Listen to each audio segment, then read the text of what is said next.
a new parts truck.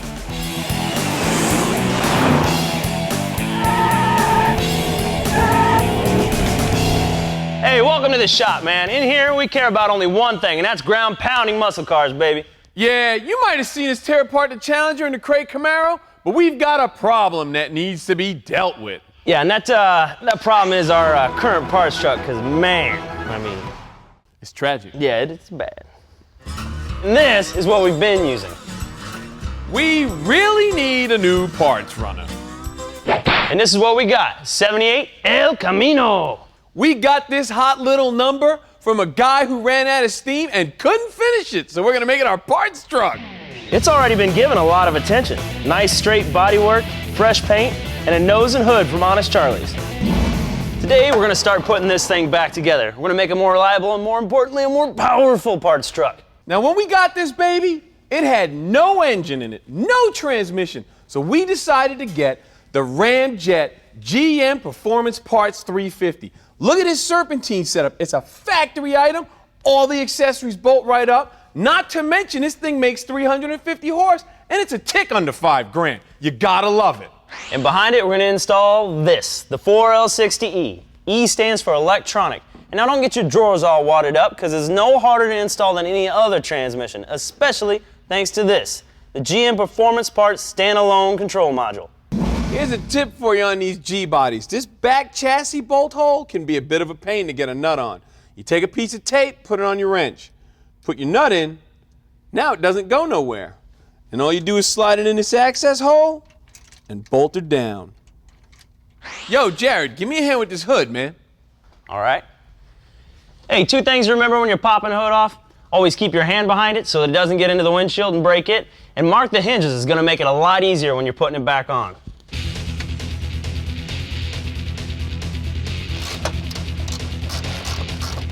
The bolt race. Go, go, go.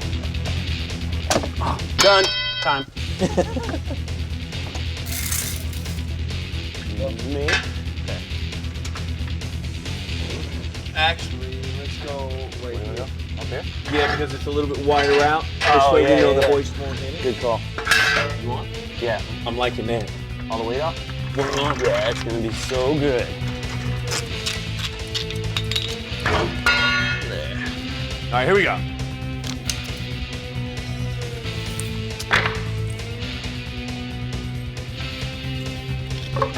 Good. I'm gonna let Lou get the light end.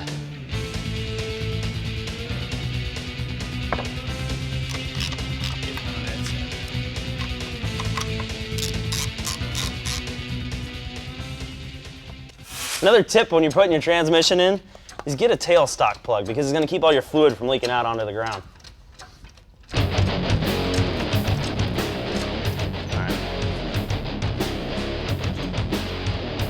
Okay, hang on. Okay. Think I'm at a point where I should go under yet, Luke? Yeah, actually. Okay. Pretty good. Hang on just a second, just keep it there. I got the car holder. I don't have much more room to come in, and it's hitting. Okay. I'm hitting a distributor already, so you're gonna have to come up a little. All right.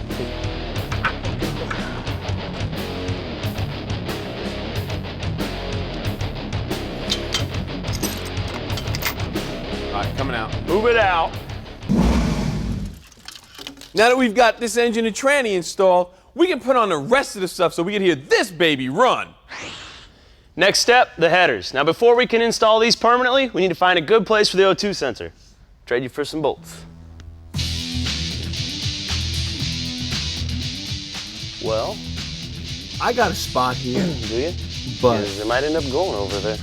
We'll make a mark where we want the sensor to go. Be sure to choose an area that will not only keep the O2 sensor free of obstructions, but it's going to keep it as close to straight up as possible. This is going to keep moisture from settling on the sensor and shortening its lifespan. Cross your fingers, Lou. I'm crossing. Hopefully you put it in the right spot.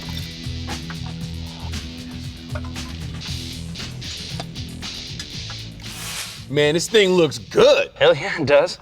Dude, now I know you guys would normally stay in here, put the radiator in, and button this whole thing up, but you know what? We gotta hear it run, so we're gonna put a gas tank in it. Let's just get it in the air. All right.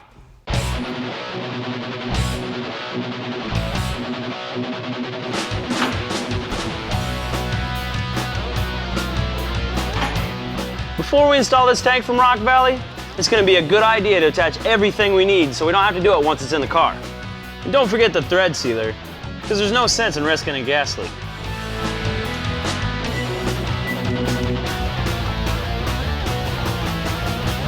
Hey Lou. Yo. Give me a hand with this sucker. Aight.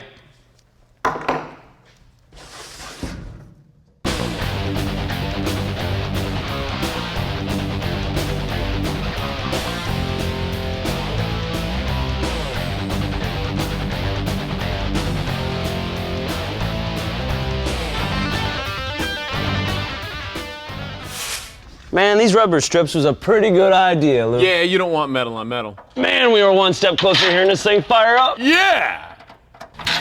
MuscleCar advertisements hyped displacement. The bigger, the better.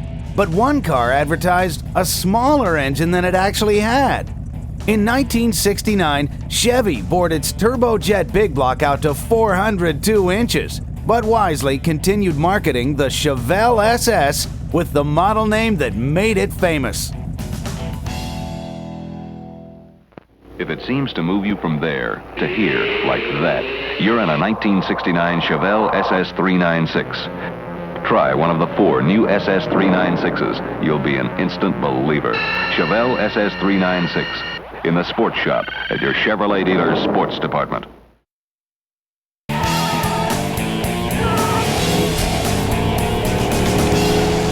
You're back at MuscleCar and we're back on the crate Camaro. Now we're gonna test fit this whole front suspension to make sure that there's no surprises before final assembly.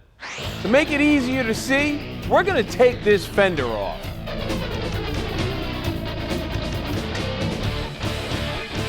Trust me, I know some of you guys think that this is some simple stuff, but you don't want to have to grind on it after you've had it powder coated.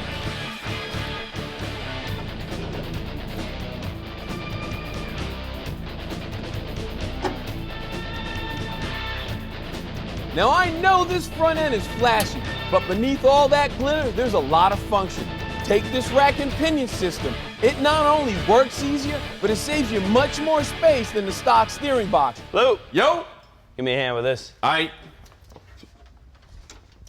I'm just dying to see how this thing's gonna fit. Yeah, these convertible tops can be a bit of a pain, man. I don't know. Oh, I guess now it's time to read some instructions, huh? Dude, you know how to read? That's impressive.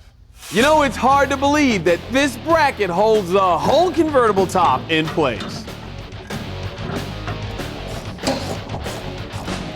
We're gonna be working against each other here for a minute. I'm gonna do yours and then we'll do mine. All right, lift the top up. Lifting top eye. There we go. Do you ever get the weird feeling that we're being watched? I don't know what it's all about. It's just a hunch. Could be wrong now. Yeah, I feel like cameras everywhere. It's hard to explain. It's an eerie feeling. Let it down? Okay, yeah, get this way and then we'll line it up, man. Open up these.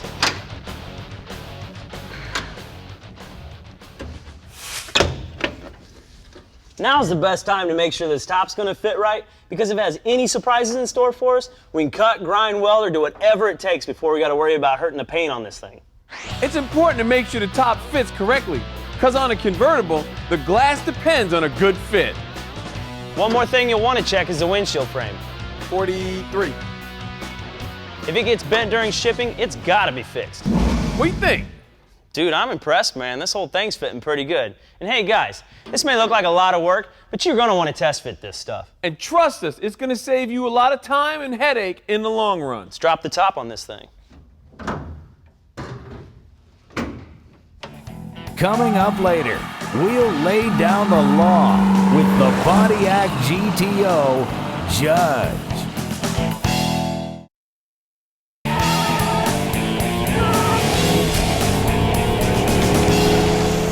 In the late 60s, it was all about power. And the manufacturers were into it. What we had was total lawlessness and chaos in the streets.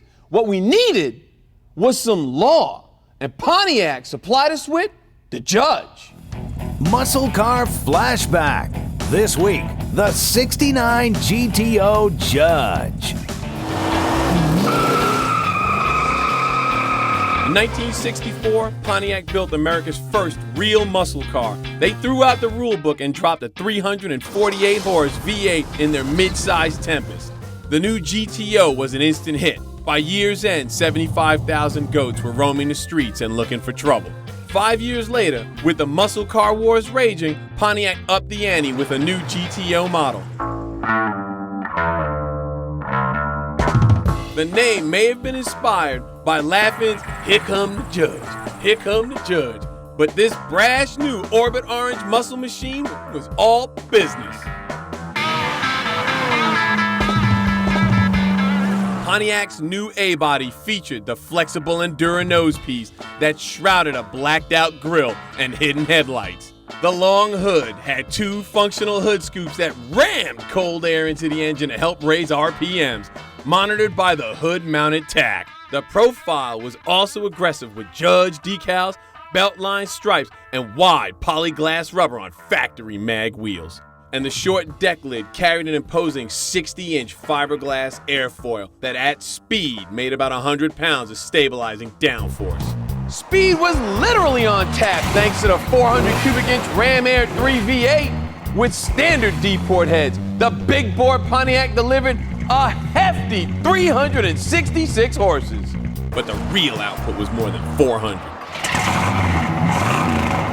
The air was rammed through a Rochester Quadrijet, squeezed more than 10 to 1, and exploded through dual exhaust to make 445 foot-pounds of torque, twisting the optional 3-speed Hydromatic with a Hurst dual-gate shifter. The Judge was a solid 14-second car, powering through the quarter at nearly 98 miles an hour.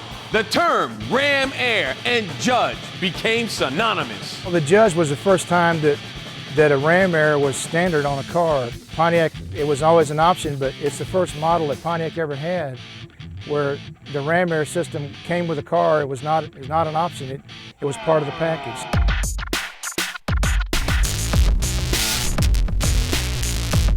Coil springs up front and a 4-link in the rear provided solid traction and respectable handling by the standards of the day. The interior was simple with buckets and special Judge badging. Today, faithfully restored cars like this fetch as much as 130 grand, and that's nearly 30 times more than the MSRP. The 69 Judge was Pontiac's idea of an econo racer for the streets with attitude and a sense of humor. So here come the Judge, here come the Judge, here come the Judge. Everybody look, cause here come the Judge.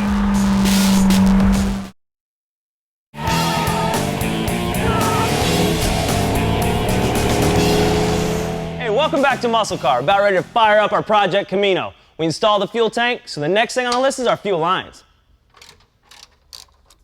We're gonna use the stock fuel lines, but in order to do that, we've gotta make some modifications. One is the fuel filter. Our car originally had a carburetor on it, which only used 3 to 7 pounds of pressure. But with our Ramjet, we need a filter that could use a whole lot more. Oh yeah. Hey, it's gonna take about 55 pounds of pressure to feed our crate motor. And in order to do that, we're gonna have to get rid of all the stock rubber lines in this car and replace them with lines that were made to handle that kind of pressure.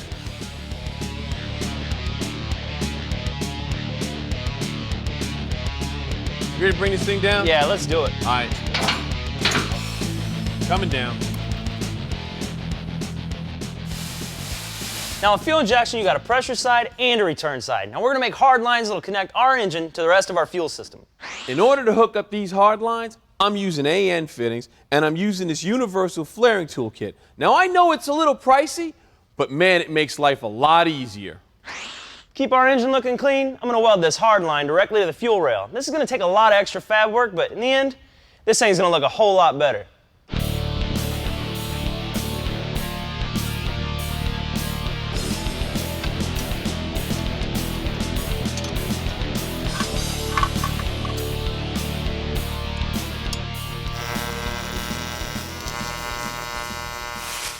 Oh yeah, now we got her all welded up. I'm gonna stick it on here. I think it's gonna look right at home on our little Ramjet. Looks good. Yeah, it does. Yeah, you know, it only took you a month to Sunday. You took the easy side, pal. It's what I do. But now that we've got that fuel problem figured out, we're gonna take care of this wiring.